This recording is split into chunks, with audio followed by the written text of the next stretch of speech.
It's coming home. It's coming home. It's coming. Football's coming home. It's coming home. It's coming home. It's coming. Football's coming home. Get in there, my son. Come on, my son. Oh, hey everyone, it's the Flying Pig here on Flying Pig United. Just finished watching the quarterfinal in the World Cup between England and Sweden. We just battered those furniture makers 2-0. 2 freaking nil in the quarterfinals. The easiest game we've ever played. We absolutely battered them. I thought they've been good in this World Cup up until this point, but today Sweden didn't really give us much competition. We totally bossed the game, dominated them, made them look like a bunch of mugs, quite frankly. But anyway, get in there because England are through to the semi-final of the World Cup. It's the first time since 1990. I was too young then to even remember Italia 90. Obviously, I know what happened. Obviously, that was our best tournament since 66. But this tournament with Gareth Southgate and his band of young, up-and-coming players are setting the world alight over there in Russia for England. They really are. I mean, we could be totally proud of what they've achieved at this World Cup, even if they go out in the next round of the semi-finals. Just to get to the semi-finals of the World Cup, for England right now at this moment in time, is an unbelievable achievement. So I think Gareth Southgate, the players we've currently got at the club, the national team, they've got to take a lot of credit for this because they have done it against all the odds, against media criticism, against fan pressure, all these things in the build-up, qualifying to this World Cup when everybody just says, yeah, we're going to qualify fine, and then we get to the final tournament and we're absolutely gash-tastic. Well, this year, it's been Spain who are garbage. It's been Germany who are gash-tastic. It's not England. England have turned up to this tournament. Players like Harry Maguire, getting the header today, giving England the lead. Unbelievable performance so far from him for this entire tournament. Again, today, he's bossed it. Jordan friggin' Pickford. Where was Jordan Pickford a couple of years ago? Where was Jordan Pickford even before this World Cup started? I'll tell you where he was. He was nowhere. But now, he is an absolute hero with England. Because he's not only made a couple of unbelievable saves today, he did in the last game, saved that penalty. He already has bought himself a little bit of legend in England's fans' eyes anyway. So, there's lots of positives. Individuals here, they come into this tournament and they are being, they're growing as players, they're growing as people, and you can see that. You can see that each game that we play and we stay in the tournament. Sorry, I'm sweating my tits off. I've been shouting my tits off. And it's 31 degrees Celsius where I am right now. What the heck is the matter with that? Oh! But everybody who's tuning in right now to this video, thanks so much for stopping by. Do us a favour and chuck a like on this video. Get your comments and thoughts in the comment section. I'll be going through some of those in a moment. But yeah, I just think it's absolutely amazing that we've done this. Even if we do go out in the next round, as I say, it's no disgrace. We've done the country proud. The players have done the country proud. Southgate's done the country proud. I'm proud. I feel proud of the players there because, like I say, much better teams on paper have fallen out of this World Cup already.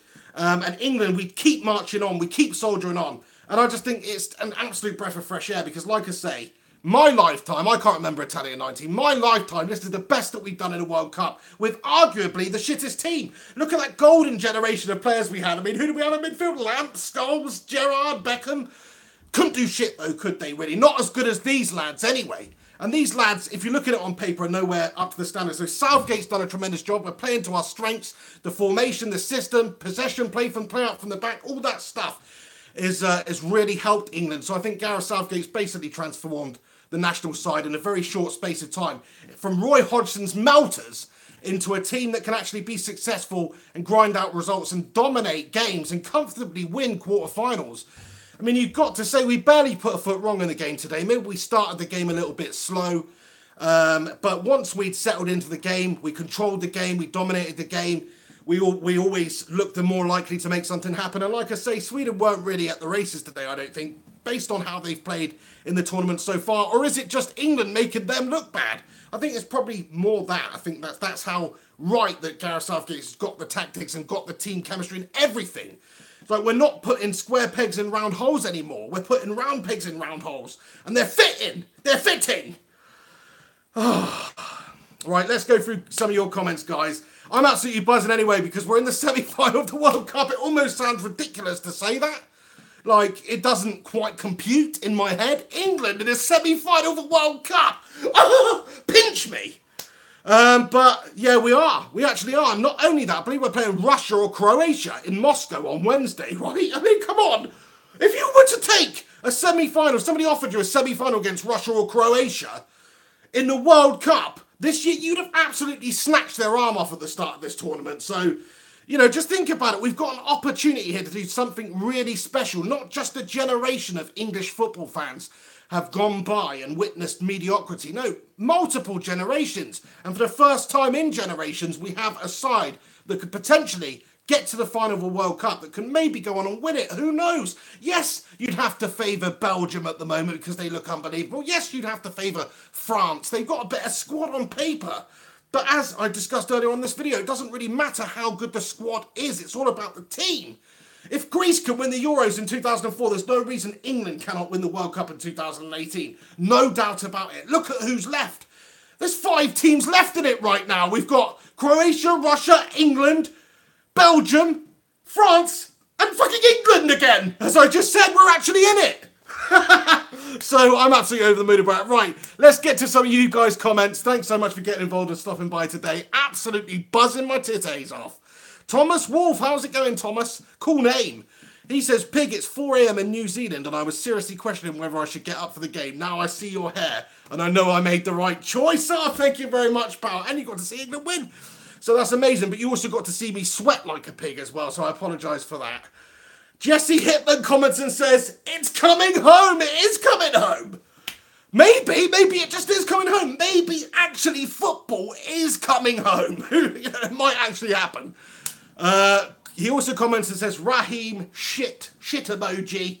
Yeah, I mean, come on, he did some good things, didn't he? Some of the runs he made are excellent. The thing is with Raheem Sterling is you basically get out of him what you get out of a chicken once you've cut his head off. Because that is the sort of final product that he has. He's all right running, he's all right getting there, but when he's asked to make a final ball or finish off a nice move, he just absolutely bottle jobs it. So I think his decision making is terrible. But then he did do some really good things for England today. Some of the runs he made, and he got one-on-one with the keeper numerous times. Unfortunately, he's absolutely shit when it comes to finishing or finding a teammate or just not completely melting under the pressure. When he gets into that goal scoring opportunity. But other than that, you know, if you took all of that out of it and he didn't do those awful things when he's got an opportunity to score or find a teammate, if you take all that out of it, he's actually had a really positive game, you know, just in terms of making those runs, in terms of making things happen, running at the defence, tying them in knots, causing them problems.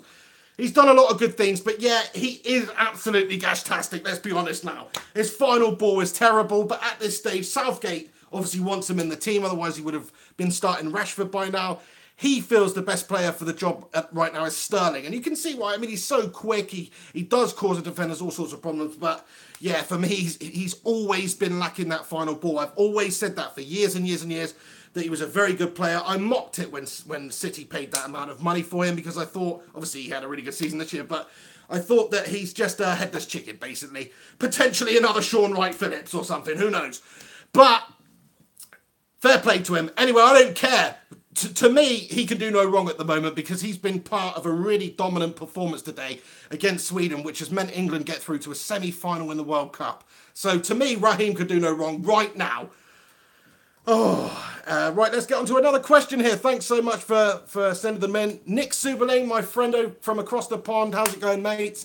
He says you can beat Russia/Croatia. I totally agree. What a draw that is for us. We've done very well. We've been very fortunate in this World Cup to actually get the teams that we've got.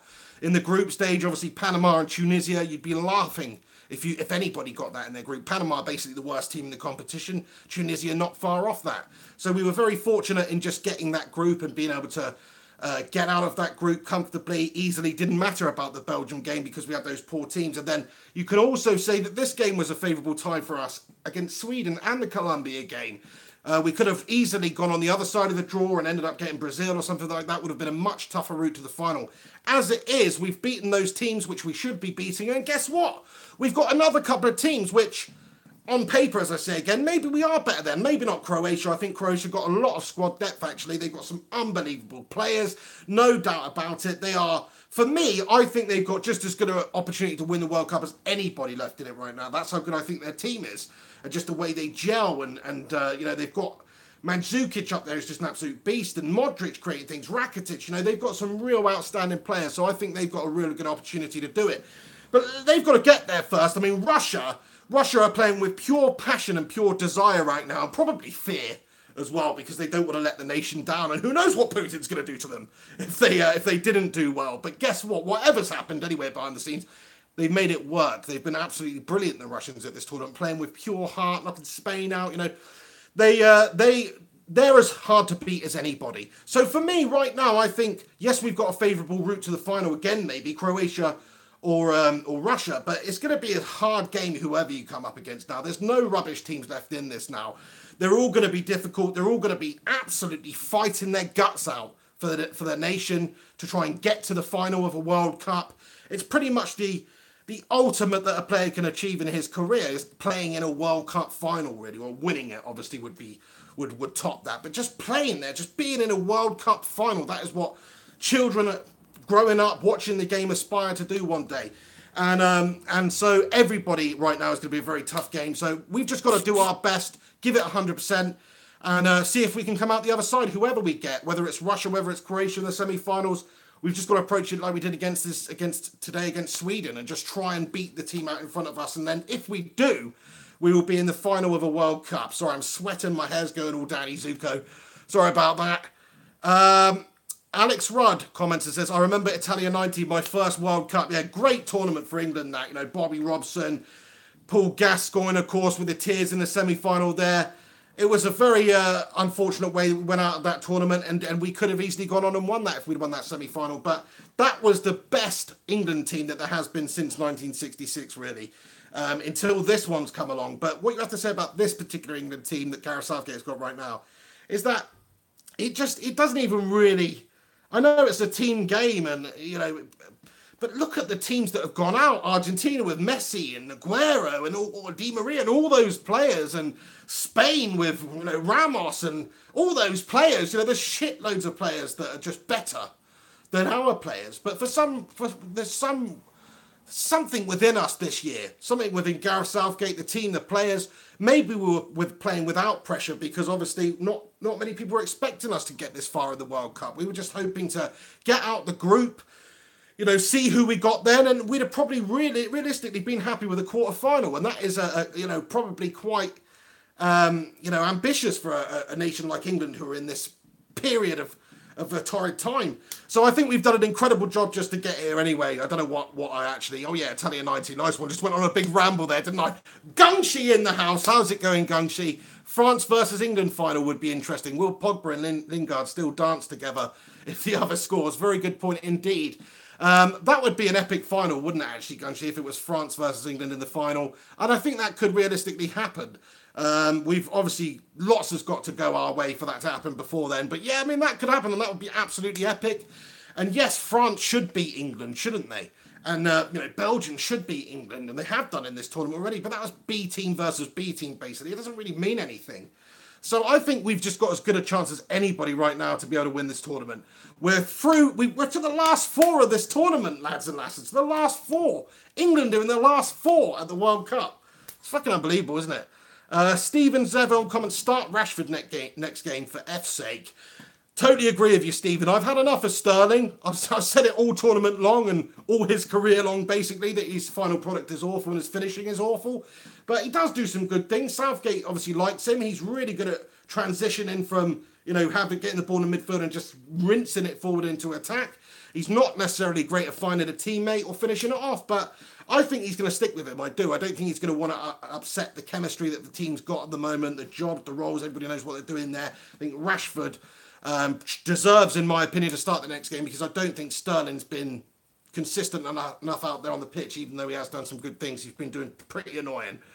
Al RKNY comments and says, bro, you played Panama, Tunisia and Colombia with James Rodriguez missing. The real test is Croatia. 100%. But listen, Spain, who did they play? Germany, who did they play? Did they draw with Iceland? I'm pretty sure they did. You know, it's like all these teams who are way better than us haven't done better than us this year. We have done better than them. So you can't really say that because, yes, we've probably played teams that we should be beating, but other teams have played teams they should be beating and they've lost, or they've drawn, or they've limped out at the group stages, or they've just had an absolute nightmare. So you can't really, I don't think you can say that. It's the World Cup. You know, everybody is fighting for that win, and everybody is capable of winning. So I you know, maybe not Panama, but yeah, we've been lucky with our draw and our run. But you still got to beat the players in front of you. That's all you can do. That's all you can do. Gongshi with a super chat. Thank you very much, my friend. Really appreciate that. Thanks so much for supporting the channel there. His comment, I really hope Marcus Rashford starts instead of that dithering fairy Raheem Sterling next game. 100% agree with you. As I was just saying a couple of minutes ago, Raheem is infuriating with his output. He's inspiring with some of the moves and the plays and the runs and stuff that he makes. But yeah, he's just not good enough, is he? The level that you need to be at this, you've got to finish off your opportunities. And today he had a major hand in some of England's really nice build-up play and creating the chances and have the opportunities to put in goals. But he just couldn't convert them. So yeah, he's a complete, absolute freaking gastastic melter in my eyes, and he needs to not play in the next game. Is he going to put Rashford in for the next game? I would, you would, probably a lot of people watching this would, because we all know Rashford, when he's had these cameo appearances in this World Cup, has looked better in a smaller amount of time than Sterling has in a longer amount of time starting the games. So yeah, I totally agree with you. I'd definitely play Rashford ahead of that melter. Obi-Wan, it's coming home, it's coming home, it's coming, football's coming home. Alex Rincon with a super chat as well. Thank you so much, Alex. Really appreciate it, mate. He says, hey, Pig, great game. Lingard and Young looked great. Also, I really think England could win now. Yeah, I mean, like Manchester United players at the World Cup, maybe not as many as there has been previously in the past, but they're doing us proud, I think. You know, maybe Maguire, maybe Dele Alli will take some of the plaudits today. Pickford definitely deserves to as well because he made some unbelievable saves. And he's been a big reason why we have actually progressed through to the semi-finals of the World Cup. But to me, Lingard's been solid as ever. I mean, he scored a great goal earlier on in this World Cup, and he's just been very, very consistent so far. So I totally agree with you. And of course, you know, other United players that we've got at the club, like Rashford, got Manchester United, like Rashford, hasn't really had the opportunities to shine for England, but he deserves to in the next game, in my opinion. Regulator J comments and says, Harry Maguire has been the best defender at the tournament. I totally agree with you, mate. I mean, he's had a couple of errors here and there with passing and giving the ball away a couple of times. But he has been brilliant. His passing has been brilliant. His defending, his tackling, blocking, commitment, leadership, everything you want from a defender at the back, he's been unbelievable. And then going forward as well, you know, taking the ball forward, getting the ball in the back there, running forward, creating things. He's been doing that too and finishing them off. Let's not forget that he's been finishing them off. If it's not Harry Kane up top putting them away, it's old Harry Maguire at the back. Oh, Gary Wells, we are unbeaten in the World Cup against Croatia. Oh, what you on about, mate? We got to beat Belgium. Oh, you mean, I see what you mean. We're unbeaten in the World Cup against Croatia when we played Croatia in the past. Got it. Get in there, my son. That's a good stat. I like it. But yeah, Al comments and responds to that. And he says, Gary, look at Croatia's lineup. You really think so? Do you know what? As a footballing nation, I don't think Croatia are better than England. Historically, are they? No. And you just said we've never been beaten by them. Right now, I think they have got a better set of players than us. I just do. But I'm starting to change my mind a little bit based on how the team's performing together at this World Cup. You can't deny that they have shown a lot of heart and fight and desire and passion, this England team. So don't cut us out against anybody just because they've got a bunch of people whose name ends in itch who play in La Liga. You know, don't let that think that England cannot beat Croatia. We should be beating Croatia. Who the fuck are Croatia? Do you know what I mean? Slavan Bilic? No, this is probably the best Croatian side for a while anyway. I know they have actually done well in previous international tournaments. Croatia, I believe they got to a final once, so fair play to them. But, you know, I think we can beat Croatia. I do. I don't care that they've got this team full of really good players because it's all about having a really good team, which they also are. But anybody can win it. Anybody can win it on the day. That's just what we just got to turn up and win it. Right then, let's just go for a couple more comments from you guys here, and then I'm going to wrap this video up and continue with my celebrations. I've got to stop talking. I'm sat near a window. It's absolutely roasting here, sweating my titties off. The Chinese thing, commenter says, I reckon Croatia will beat Russia today, but who knows? Yeah, they should do. Like I say, if you look at the teams based on who they've actually got in them, then Croatia have got way better players. But we've seen it time and time again in this tournament already, with the likes of Germany and Spain going out, Portugal, Argentina, all these teams going out. Well, maybe Portugal should have gone out against Uruguay, but the other ones really shouldn't have gone out. They've only gone out because they've not been a good team, not because they don't have good players. The current champions of the World Cup went out in the group stage, Germany, and they've got an unbelievable team. So I think we're a great team. We don't necessarily have a great team of players, of individuals, but we're a great team. So we have got an opportunity. Jesse comments and says, your hair looks majestic. Thank you very much, pal. Got it done. I needed to do it, didn't I? Did you actually see my hair in the last video? It was absolutely gashtastic. Oh, right. Anyway, I'm going to wrap it up there. But I just wanted to say to everybody who is tuning in right now, thank you so much for stopping by. If I missed your comments, I apologise. The guys who super chatted, Alex Rincon, Gungshi, really means a lot to me that you do that. So thank you very much for doing that. Absolute legends. Appreciate it. And England are in the World Cup semi-final. Oh, I'm going to kill myself. Anyway, thank you so much for tuning in. I'll keep you up to date with what's going on in the World Cup, of course. For the next game, the semi-final in Moscow on Wednesday. England in the semi-final of the World Cup versus Russia or versus Croatia. We will find out later who we get, but either one I'm happy with. You've got to be happy with that. We've got to beat Russia or beat Croatia to get to the final of the World Cup. I'll slap your freaking hand off, mate. Anyway, thank you so much for stopping by. Let me know your thoughts. Do come back in a couple of minutes once this video has been published to YouTube and get your thoughts and comments in so they stick around permanently. I'll respond to them. So can everyone else. And you can follow me on social media at Mr. Flying Pig HD if you're that way inclined. But yeah, what a freaking tournament we're having. Gareth Southgate's doing the country proud. The boys are doing the country proud. We beat Sweden 2-0 in a dominant performance. We've steamrolled them. We've controlled them. We packed them up like a bunch of freaking IKEA furniture and we shipped them back to Sweden. So I'm happy. Anyway, let me know what you guys think. I'll see you very soon. This is the Pig on Flying Pig United. Take it easy. Have yourselves a good one. And come on, England! It's coming home. It's coming home. It's coming.